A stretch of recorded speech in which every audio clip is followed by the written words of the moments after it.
Praise lord. దేవుని ప్రశస్తమైన నామమునకు మహిమ కలుగునుగాక. ప్రభు నామమున మీ అందరికీ హృదయపూర్వక వందనాలు. ఫిలోమోనుకు రాసిన పత్రిక 7వ వచనము. సహోదరుడా, పరిశుద్ధుల హృదయములు నీ మూలముగా విశ్రాంతి పొందినందున నీ ప్రేమను బట్టి నాకు విశేషమైన ఆనందమును ఆదరణయు కలిగెను. ఇక్కడ భక్తుడైన పౌలు అలాగే తిమోతి వారి ప్రియుడైన జతపనుడైన ఫిలోమోనుకు రాస్తున్నారండి. ఇక్కడ ఫిలోమోన్ కావచ్చు, అప్పియా కావచ్చు, అర్జుపు కావచ్చు, ఇట్లా ఎంతోమంది పౌలు గారు ప్రారంభించిన పరిచర్యలో సహచారులుగా ఉన్నారు, జతపని వారిగా ఉన్నారు. వాళ్ళందరూ కూడా ఒకే ఒక సహవాసము కలిగి ఎంతో సంతోషముతో, ఆనందముతో, ఎంతో ప్రేమతో వారు ముందుకి కొనసాగుతున్నారండి. మరి ఆ సహవాసము పరిశుద్ధమైనది. ఆ సహవాసము ఎంతో ఆనందాన్ని కలిగిస్తుంది. అంతేకాదు, వారి కలిగి ఉన్న సహవాసము వారికి విశేషమైన ప్రేమ కలిగిస్తుంది, విశేషమైన ఆనందాన్ని ఇస్తుంది, విశేషమైన ఆదరణ కూడా కలిగిస్తుందండి.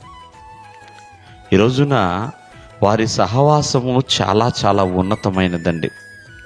వారు ఎన్నో ప్రాంతాలకు వెళుతున్నా, ఎంతోమంది నూతనమైన ప్రజలను వారు కలుస్తున్నా, వారి యొక్క సహవాసము ఎప్పుడు కూడా ప్రియమైన వాళ్ళరా పరిశుద్ధముగానే ఉంటుంది. రాయబడింది, పరిశుద్ధుల హృదయములు మూలముగా. ఎందుకంటే వారి హృదయములో పరిశుద్ధత ఉన్నది. దాని మూలముగా వారికి చక్కటి విశ్రాంతి, ప్రేమ, ఆనందము, ఆదరణ ఇవన్నీ కూడా కలుగుతున్నాయండి. ఈ రోజున ఆత్మీయ సహవాసము ఆనందకరమైనది అనే విషయాన్ని మరవకూడదండి. ఇక్కడ పౌలు గారు ఫిలిప్పీలతో సహవాసం చేశాడు. మరి అలాగే ఎంతోమంది ప్రజలతో ఆయన సహవాసం చేస్తున్నాడు. కావున ఆ సహవాసము వారిని నష్టపరచలేదు, కష్టపెట్టలేదు, ఇబ్బందికి గురి చేయలేదు.